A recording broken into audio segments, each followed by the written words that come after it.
नमस्कार जय जगन्नाथ मु स्वागत करुँची मोर यूट्यूब चैनल को।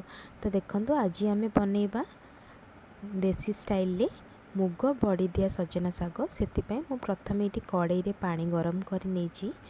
तो ये पानी फुटी गले पानी रे मु भजा मुग गोटे कप पकाउची। मुग सिझा को अधिका टाइम नहीं न थाए, तो से आम एमती कड़ाई रे सिझे पारिबा। तो से मुग भजा मुग डाली जोटा कि आगुरी भाजिकी रखी पकेला पर गोटे स्पून हलदी पकईची।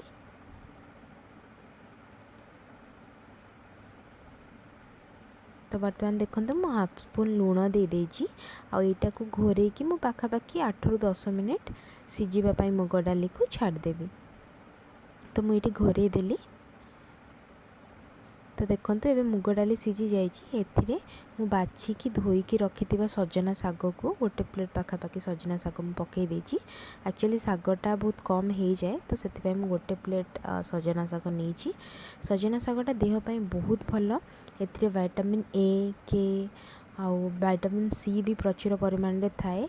एटा आम आखि पाई कि बहुत हितकर एवं चुटी आउ स्किन प्रॉब्लम पाई भी बहुत हितकर होता है। तो सजना साग खाइबाटा बहुत ही भल। तो ये देखु सजना साग पकई सारा पर मुझे भल भाव गोल दूची, जमी सागटा पूरा भलसे मुग सहित गोल होगी सीझीज और तार कंचा अंशटा कंचा गंध जोटा थाए सेटा पड़ेब। तो सजना साग देहपाई एक्चुअली बहुत ही हितकर। एमती कि लोक सजना सागर पाउडर भी खाती। एमती करके खाइले एक्चुअली से कंचा अंशटा आसेनी और बहुत टेस्टी लगे। आउ ये आइटमटा ये भल कहीं आम ए कौन भी मसला जिनस यूज करूने। आप देखिए किसी भी मसला ए पड़ोनी, तथापि ये आइटमटा बहुत ही भल लगे। तो देखो आपको मु सब जिनस गोल फुटाऊँगी। टिके फुटे सारा पर 5 मिनट मुझे घरे आमर देसी बड़ी को भाजिकी रखी। तो देसी बड़ी 15 रु 20 टी भाजिकी रखी ताको पकई दूची। तापर आपणकर नड़िया कोरा आपड़ चाहिए पकई पारे, नहले भी आप न पकईले चलिब, किंतु नड़िया कोराटा पकईले बहुत टेस्टी लगे। तो ये नड़िया कोरा पकई दूची।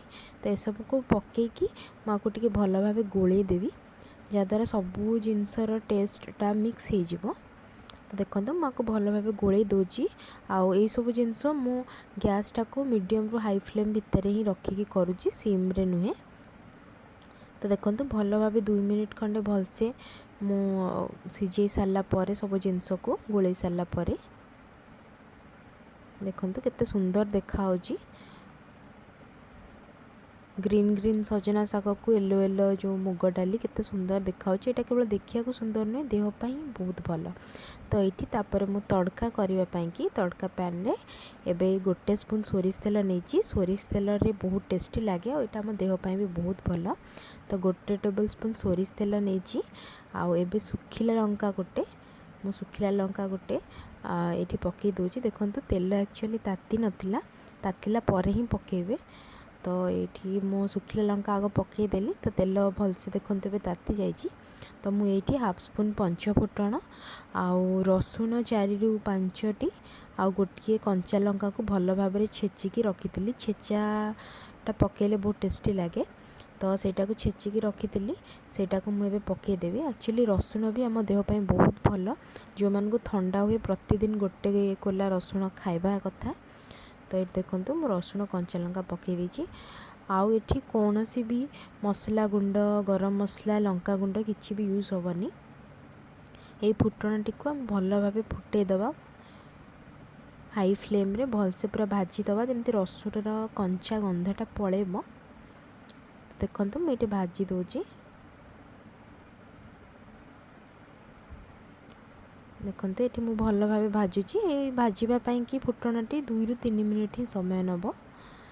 तो भलसे भाजी सारा पर जमी रसुण टिके लाल लाल देखा। तो से तड़काटी को लेकिन आमे जो सिझे साग मुग आउ एबे बड़ी नड़िया पकई से छुंकटा को पकईदबा। देखो मुझे छुंकटा पकई देछि कड़ाई रे। तो ये सबू जिनस को छुंक पड़ला सबू जिनस को भल भाव गोल दबा। देखो भल भाव सब जिनस को गोले दूची जमी छुंकर टेस्टा बास्नाटा सबू सहित मिसीज देखु। तो देखु एबे आमर प्रस्तुत हो गला बड़ी दिया सजना साग मुग केते सुंदर देखाउची आउ एटा स्वास्थ्यकर मध्य। तो जदि आपण मानकु मो रेसिपी भल लगी तो आपण माने लाइक शेयर सब्सक्राइब करेंगे और मते सपोर्ट करेंगे चैनल ग्रो करने। Thank you so much.